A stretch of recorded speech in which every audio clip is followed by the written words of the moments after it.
I'm in the process right now of clarifying who I want to work with and what I want to work with them about.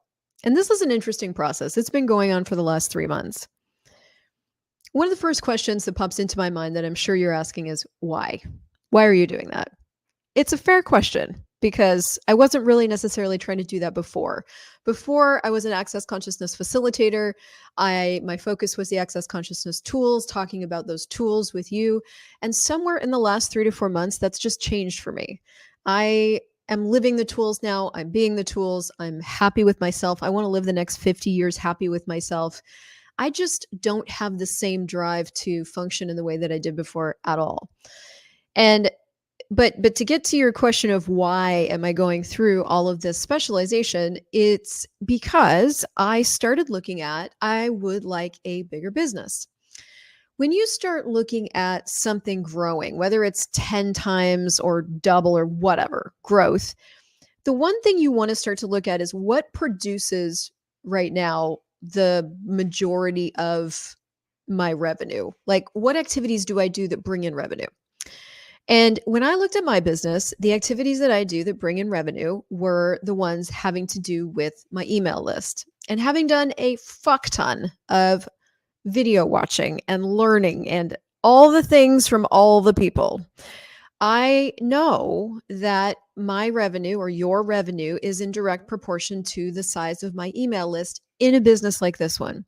If you are out there creating in the world and connecting with people, this is not as relevant to you.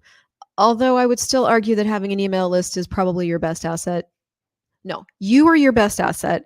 Your email list is your second best business asset because without you, the email list doesn't run. So, in order. So, I'm looking at my email list, realizing that the energy that I want my life to be is inclusive of a business that is run primarily virtually and in about 2 to 3 hours a day. I don't currently have that business. I work in my business. I do have a lot of flexibility, I have to say. But when I work on my business, it's like 6 to 8 to 10 hours a day, right? So we're a ways out from that. And as I'm looking at that, this is a very long answer to your question of why would I be specializing. I realize that one, I need to find a way of bringing in new people, more than one way. Anyway, and what had been working for me before has just stopped working. So if that way that I knew before is not going to work and I need to find a new way, what are some of the ways? And so I started looking at paid advertising. Is that the only way? No, there's lots of ways. But I started looking at paid advertising for a couple of other things that I wanted. I wasn't necessarily interested anymore in filling my email list with people that were just looking for free things.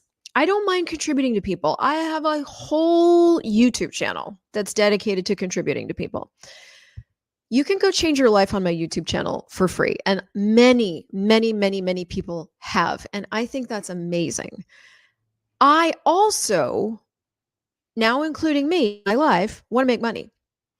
And so as I started to look at my techniques for building my list, I was looking at the fact that I was doing this thing where I was filling my email list with people who were interested in the thing I was giving away. And out of that, finding people who did indeed want more and wanted to support with their cash and all that kind of stuff. But I had a bigger percentage of people who were at the bottom of their life's journey looking for tools and legs up, and who weren't ever going to contribute to me any of their money, mostly because they didn't have it. And what I was trying to do with those people was take them and turn them into, trying to take, let's say, my worst clients and turn them into my best clients. Now, I've been doing a lot of reading over the last few days, months, not just days. And one of the books that I read was called The Pumpkin Plan by Mike Michalowicz. And if you go to crystaljoycrawford.com/reads, maybe I can, this one here, I'll show you. You can get a list of all the books that I'm just obsessed with right now. In The Pumpkin Plan, Mike Michalowicz wrote Profit First. So Profit First is incredible tool for you as the entrepreneur to get a handle on your money management system. It's like the thing that totally changed the game for me financially with my business. He wrote a bunch of other books, and in the Pumpkin Plan, he wrote a book on how to take. It was like his version of 10xing your business, basically. How do you take an existing business, cull the things that aren't producing the biggest pumpkin? He tells this story of like, how do you grow a big pumpkin in the process? How do you cull all the things that are basically taking energy away from the biggest pumpkin, discover what the biggest pumpkin is, and then put all your energy into there, bringing in new clients to your biggest pumpkin? And I'm sort of losing my point with that. So I took myself through his book. I went through his process. Oh, and I started talking to and connecting with some of my best clients. And I would, for you listening to this, I would categorize your best clients as the people you just love to work with. It's like if all your clients were like that person, you would be on board completely, 100%. So I have a database. I pulled all their information. I got a list of all the people that had ever paid me money. And then I got a list of the people that had paid me over a certain amount and da-da-da. And I started having conversations with them because I wanted to start to find out, can I serve the people that find who I am and what I do really valuable? Can I serve them more? Can I serve them better? Can I come up with ideas that serve them better, serve them more? Okay, that's the premise of Mike Michalowicz. So I had about 8 conversations, and I have more to have still. But out of those 8 conversations came 2 very distinct services that I can do with a lot of ease. And I put together one of them. It was the 30-day coach setup, and it's been incredibly successful. It's a program that I can run repeatedly that will get people up and running with their coaching business in a way that they never could have done on their own. So out of those conversations came that program. We're in the middle of it right now. And I'm about to build the second program that I got the idea for through having these conversations right now. But out of those conversations, I got this huge awareness that I'd sort of had before, that I had in a different way, that was my favorite people on the planet right now to work with are entrepreneurs. It's just my favorite conversation to have. And you can even ask Andres, like, I can be very social, but I am what I would consider an extroverted introvert. I can be very extroverted. I like doing this. When I'm in a group, I can make everybody feel comfortable and all that stuff. But I basically, at the end of that, need to go away and recover. I get energy from being alone. And then I go through this weird thing where I'm done being alone and I want to be around people. And if there's no people, I'm kind of annoyed. So it's weird being me. But I'm an extroverted introvert. So see, can I keep my points? So I realized that that I love talking about business, that no matter where I am in any social setting, if I can find somebody that is willing or able to talk about business, I will be with them talking about business for the whole entire party. Like, that's all I really care about. I didn't have kids. I don't have close connections with my family. I have a husband, but he's like off doing his thing. I don't have a lot of other interests except for consciousness and business. And those 2 things pretty much consume all my time. I'm interested in working out. I work out, but like to have conversations about that, not really. And I will talk about relationships, definitely, because I'm in one and I've definitely navigated a lot of relationship stuff. But if you give me the choice between the conversation for relationships and business, I'll always take business. And so the last 3 months has been about looking at all of that. Like, what am I just addicted to? Who do I love to work with? What is it that I could talk about forever, read about forever, go to things about forever? It's business. Connected to business is money, because you don't get into business to do it for free. And so business and money are like, they're just my wheelhouse. They're just that is where I want to excel. Those are the people that I love working with. Those are the people that come to me to work with me based on what I've created so far and what they see in me.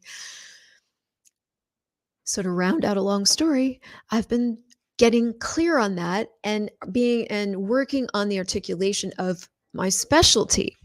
Now, I don't think that's a shock to anybody. Meaning, I don't think it's going to be super weird when I start out just pumping out a bunch of business and money content. But here's what I've been doing with that, because I think up to this point, it's been sort of, I want to use the word unilateral, and I don't know if that's the right use of that word.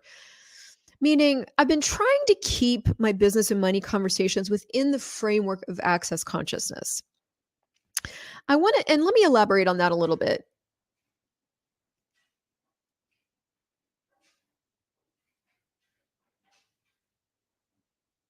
It's interesting when you are so deeply informed by something, what that tends to restrict in your own world. Not that anybody else is doing that to you, but just what that tends to restrict. What I was trying to do previously was I was trying to keep all my business and money conversations within the context of access consciousness. So if, look into the reference materials and into the books for the tools and then talk about those tools. Same with money. And I will still to my dying day tell you that the best money transformation tool on the planet is the How to Become Money Workbook by Access Consciousness. This is not me changing my mind. This is me going, there is so much more I want to talk about regarding business and money than I have allowed myself to talk about so far. And so what I've been doing for the last 3 months is going, well, what is that? If I could expand this thing that I just adore, that I'm obsessed with, that I'm constantly studying, trust me, I'm constantly studying, what would all the different facets be? Well, one of the big, major, let's call it a pillar, would be consciousness. You cannot be in business if you are unconscious. You fucking can't. If you look at all the people that are succeeding in business, they have a high level of self-awareness. They have a high level of ambition and a high level of drive. And let's just say this, if they're succeeding and they don't have a high level of self-awareness, they typically crash and then come back into it with more awareness. That's probably a better way to put it. I actually watched a video by a creator called Vanessa Lau, who was apparently really big in the coaching space and then quit a year ago. And so for some reason, she showed up on my suggested videos page on YouTube, and because the headline was "Why I Quit a $1 Million Business," and I couldn't resist. So I clicked on it. She quit after a year because she had gotten so successful in her business and building it out the way other people had that she didn't recognize herself anymore and didn't want to do it anymore. And so she took a year off, which she could do. She still made $100,000 that year, and went and found herself and became herself again. So that exists. But what my point was, that a big pillar of what I want to talk about regarding business is consciousness. But there are other pillars. And I think this is where my pivot is coming from. I, for 10 years, have just been like macro obsessed, extremely focused on the consciousness part. Consciousness is where everything is included and nothing is judged. If you can live from a space of where everything is included and nothing is judged, and even including your own insanity, you are living conscious. There, you've arrived. Now what?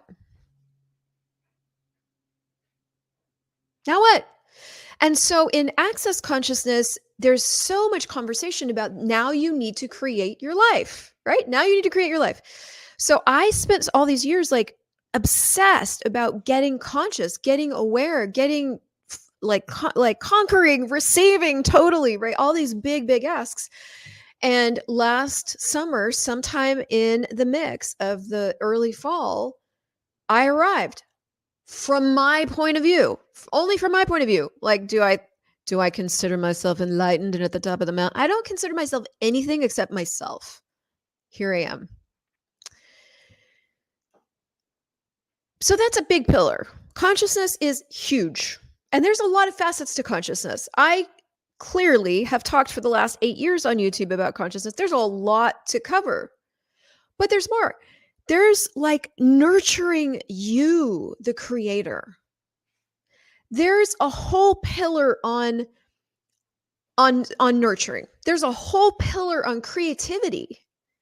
Do you know there's this to be an entrepreneur 24/7? Do you know how creative you need to be constantly? You're constantly choosing things. Decision fatigue is not really a thing for entrepreneurs. That's not exactly true. It can be a thing. But you are making if you are succeeding in any way in entrepreneurship, you are in a constant state of choosing things.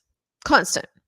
So you're constantly creating the next creative solution to a growth problem, or you're creating your next offer, or you're creating your own insanity, or you're constantly in creation.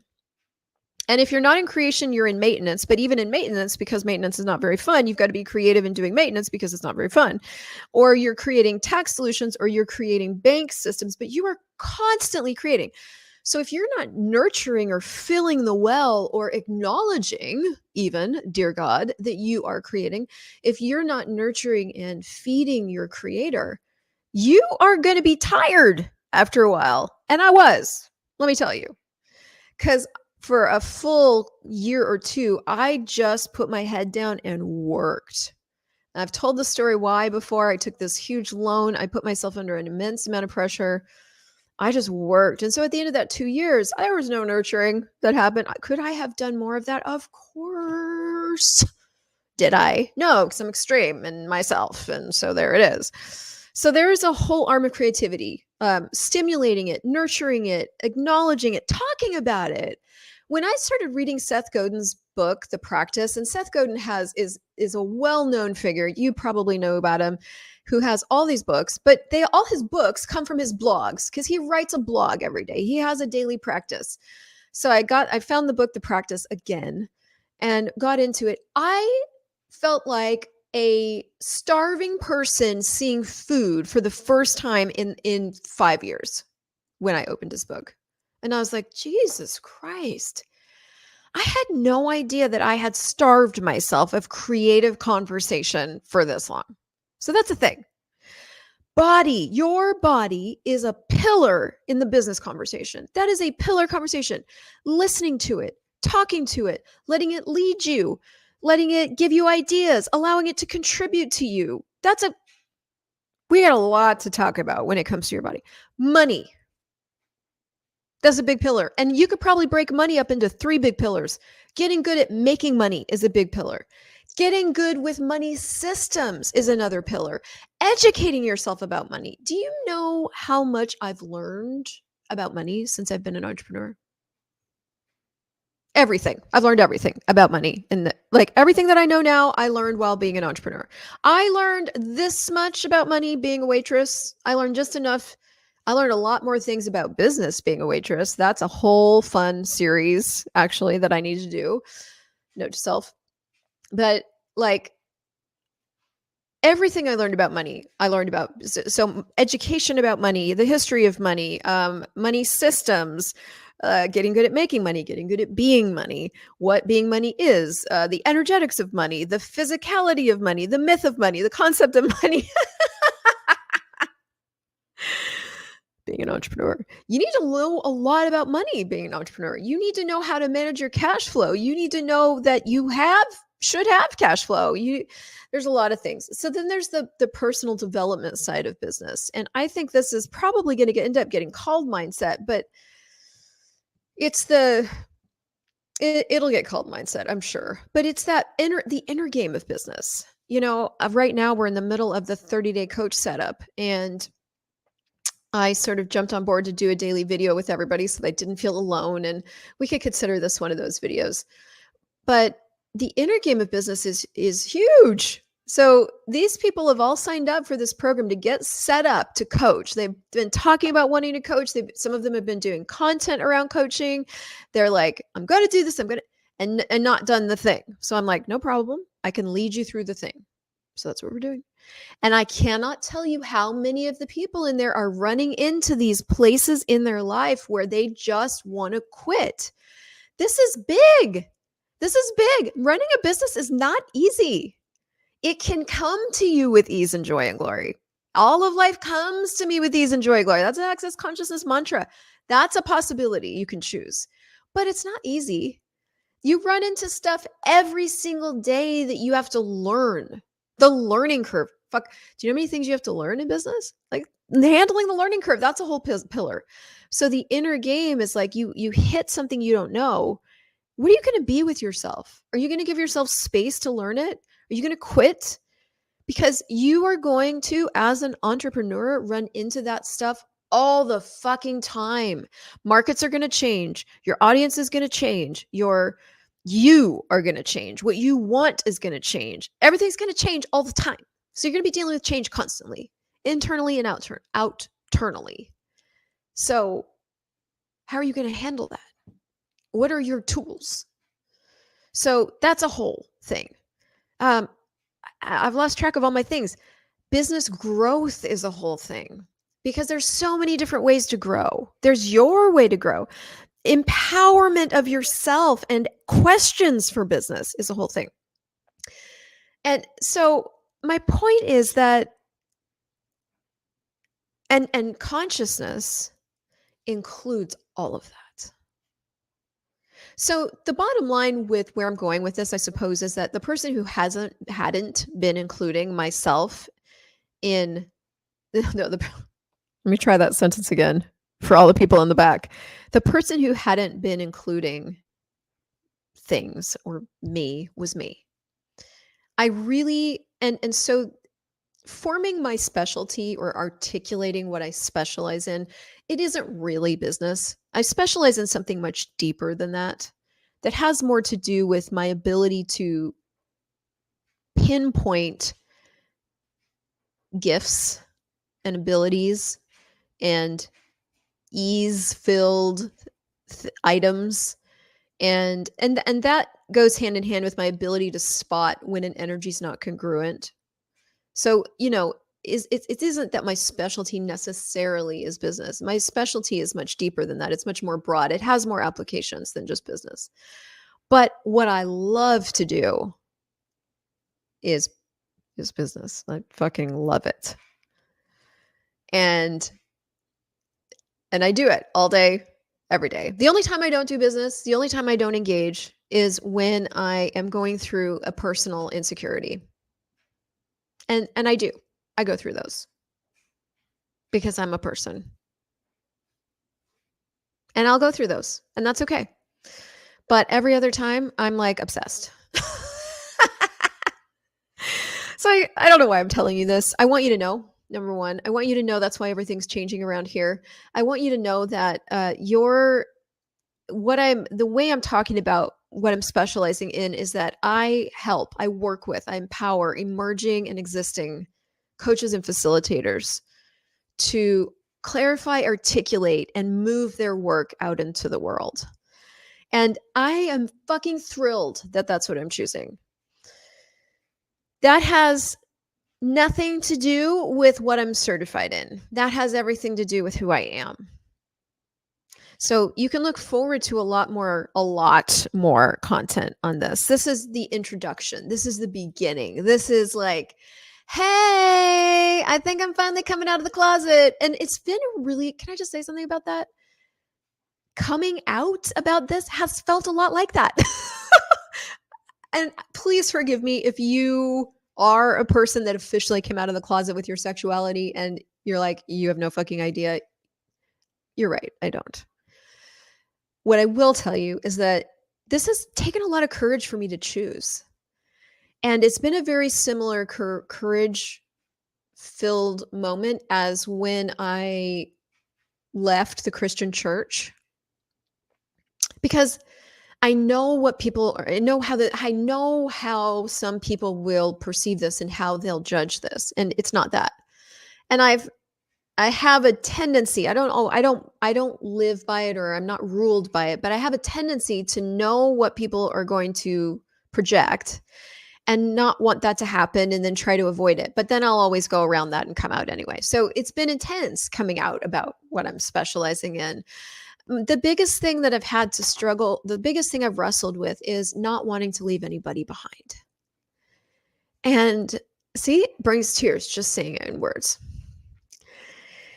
Because if you don't have a business or you have no interest in business, I don't want you to think that I don't care about you.